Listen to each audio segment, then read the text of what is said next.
Hey y'all, it's Jennifer. Welcome back to my channel. Today, I am coming to you with a book haul. And this is in some ways kind of like a birthday book haul. That's what I'm going to call it. Some of these books are ones that I've treated myself to for my birthday.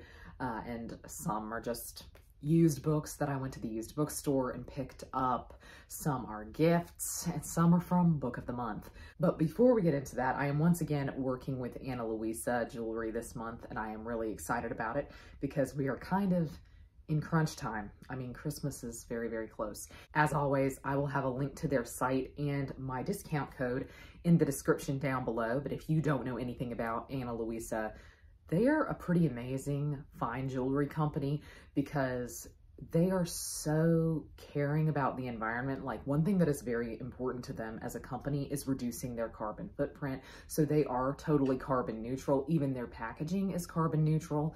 And that to me is really important as a consumer. Their jewelry is just really gorgeous as well. And so this month they sent me 3 pieces and I feel like I went a bit rogue. I have tended to stick pretty closely to gold in my jewelry the past few years, and this month from Ana Luisa, I decided to go with all silver pieces. One of them is this really dainty little ring they call the paisley that's in silver, and it just has that little stone in there that I think is so pretty, and it catches the light really well. Their silver is incredibly shiny, which is something that I really like. That's just one thing I really have enjoyed about Ana Luisa's jewelry, is just the level of shine on their pieces.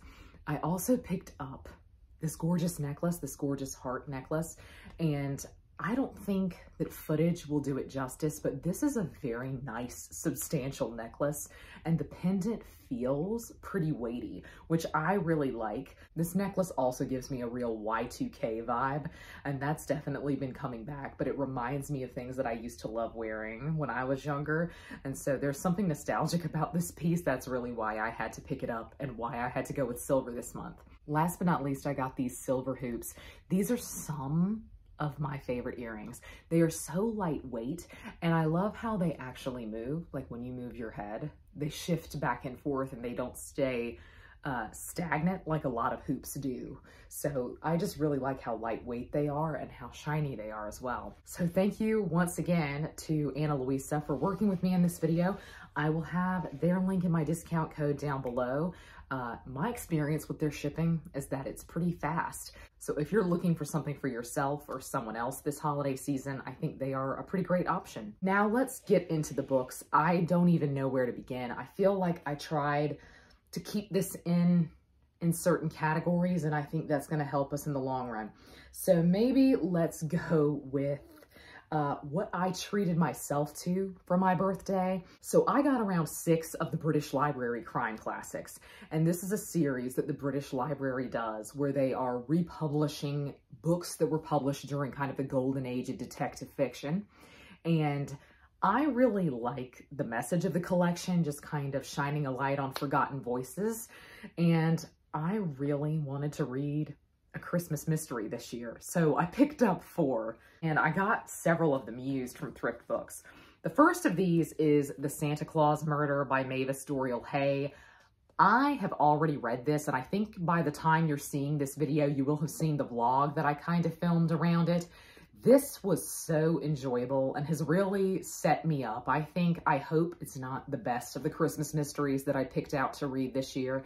But this is about a murder that takes place in an English country house, and a man who is dressed as Santa Claus discovers the victim. Next, we have Portrait of a Murderer by Anne Meredith. This is similarly, I think, set up like the Santa Claus murder. I think it's also set in an English country house, and I think it's also about kind of a big family where the head of the family is the one who gets murdered. And so I'm really excited about this one. My mom picked this up. We started to read these together, and she has not been enthralled with this one so far. So I hope that it gets better for her, and I hope maybe that I take to it more than she has. We then have The Christmas Egg. This book is the one that started me down the rabbit hole, and it made me want to read more Christmas mysteries this season because I think Rainey picked this up a couple of weeks ago, Rainey from Rainy Day Reads, and I'll link to her channel down below. When she showed the cover for this, I knew I had to have it. I mean, I just had to have this. And this is literally about a murdered Russian princess, like a woman who was on the run from the Russian Revolution, gets murdered. Sounds great. I'm really excited about this one. I feel like my hopes are the highest for this one of the 4 Christmas mysteries, so let's see. Last of the Christmas mysteries is Mystery in White, and this is about people who are on a train that get kind of snowed in, and so they have to take refuge in an English country house that is apparently abandoned. And while there, a murderer starts picking them off one by one. And this sounds right up my alley. I'm really excited about this one. I'm excited about all of these. Apparently, I am just in the mood to read some murder mysteries. So I'm really, really pumped about this one. The last 2 of the British Library crime classics that I picked up, I just picked up on a whim because they sounded good. One of them actually, I don't even know what this is about. I had to get this because of the cover. I mean, isn't that beautiful? The Cornish Coast Murder by John Budd. This looks beautiful just because it's set in Cornwall, but I believe the main character of this is a vicar who is solving murders, so I think that'll be kind of interesting and kind of fun, but definitely one that I will wait to read until after Christmas since I have so many Christmas mysteries to get through. I also picked up Castle Skull by John Dixon Carr. I picked this up because it said on Thrift Books that this kind of crosses the line into horror. And I personally am really excited about that. It's also apparently set in Germany, which I thought sounded refreshing as a setting. Next up, Christy sent me a couple of things for my birthday. One of them is not a book, but I just think it's so cute, so I have to share them with you. She sent me this little collection of like diamonds and gem stickers, and we are both obsessed with K-pop, as I'm sure y'all know. But one interesting thing that K-pop idols will do is they will do their makeup, and they often have these little gems like crying tears that look like diamonds, or having little moons and stars at the corner of their eyes. So we have been hunting these down, and I am so happy she found some. There is such an amazing variety here. I cannot wait to experiment. So thank you again, Christy, because this is really fun and I'm really excited. But Christy also sent me, for my birthday / Christmas, she sent me volume 1 of The History of the Decline and Fall of the Roman Empire by Edward Gibbon. It's happening, y'all. I am doing the whole thing because I know I can.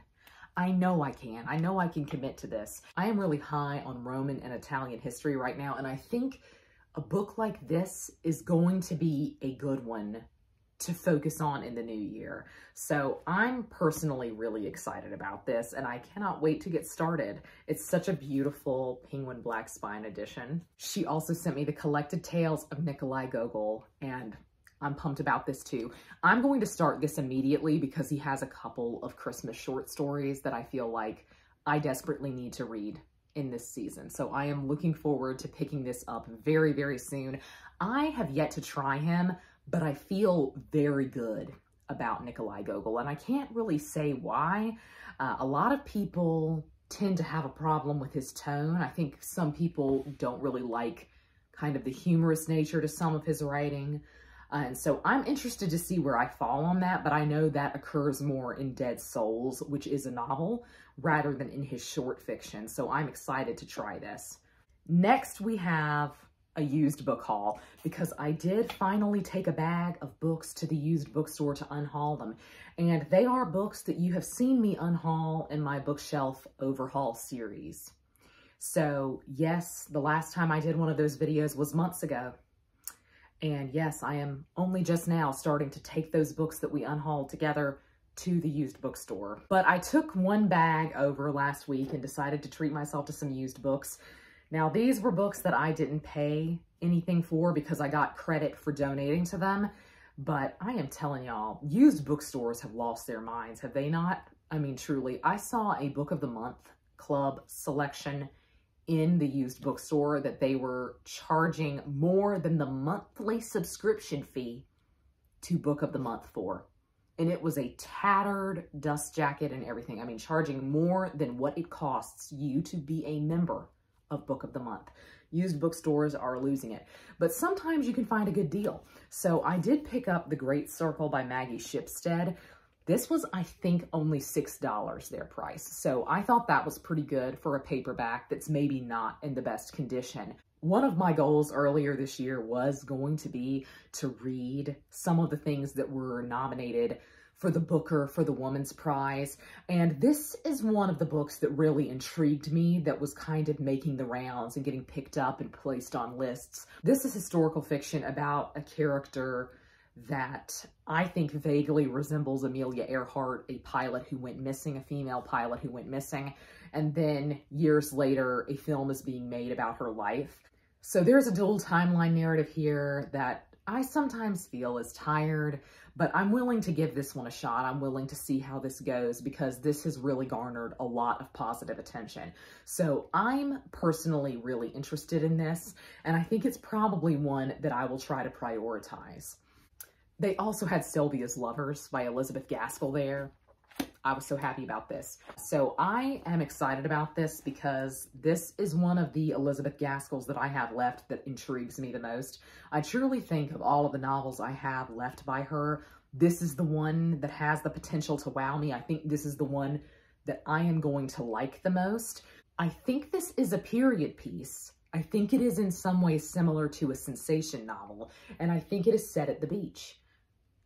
Just really excited about this. In fact, I might save this for the next time that I go to the beach. And I think that would be really, really fun because I think it's set in like Whitby or something like that. So I think it would be really cozy to read this at the beach. We then have Those Who Walk Away by Patricia Highsmith. I'll tell you honestly, I have never heard of this book. I have read one thing by Patricia Highsmith, and it was Strangers on a Train. And I thoroughly enjoyed it. And I have been curious about her ever since reading that. This is basically about a character who is stalking another character, I think, and they wind up in Venice, and law enforcement in Venice gets involved. And basically, did I pick this up because it was set in Venice? Yes. I'm weak. It takes very little to get me to pick up a book. Just say, it's set in Italy. I will likely be interested in it, and I will likely want to pick it up. So this is one of hers that I'm guessing is not all that popular because I just haven't heard very much about this before. So I'm looking forward to this. I would really love to try more from her. So hopefully this is really good. Next up, we have kind of a classic of the dark academia genre, and that is These Violent Delights. Not to be confused with These Violent Delights by Chloe Gong, which is a retelling of Romeo and Juliet set in 1920s Shanghai. This is set in the 70s, I believe, with two characters who murder someone, and I don't know if it's by accident or not, at their university. This one has a pretty contentious place in dark academia discussions, I think, because I think the focus is more on the thriller mystery aspect rather than on the knowledge or the school setting. So some people don't qualify this as dark academia, but I have been intrigued by it ever since I heard about it, so I'm really excited to try it. The last two books that I picked up used are the ones that I am the most excited about. I picked up The Thursday Murder Club and The Man Who Died Twice, books 1 and 2, in, I'm guessing, the Thursday Murder Club series. I have wanted to read this since the first book came out, and I don't know why I keep putting it off, but this is about kind of a retirement village where they meet every week and discuss cold cases and try to solve murders together, and then murder happens in their retirement village and they actually do have to solve a real crime. I think it sounds like a lot of fun. So many people mention that this series is just laugh out loud hilarious. And so I hope that that's true, and I cannot wait to get into these. And then last but not least is my book of the month picks this month. And you may say, Jenny, how does this have anything to do with your birthday? Because it is my birthday month, I got a free book. And that was really nice. And I also got a free choice from the Book of the Year finalists. And you're going to be shocked at the one that I picked. Let's start there. I did, in fact, decide to pick up Tomorrow Times 3 by Gabrielle Zevin. And this is so out of my wheelhouse because I think it's just generally categorized as contemporary fiction. and that is so not normally my cup of tea, but I want to tell you, Gabrielle Zevin wrote a book in, I'm thinking, the mid-2000s that was truly life-changing for me as a teen. And I think it was called Elsewhere. And I would love to know if any of y'all remember this book.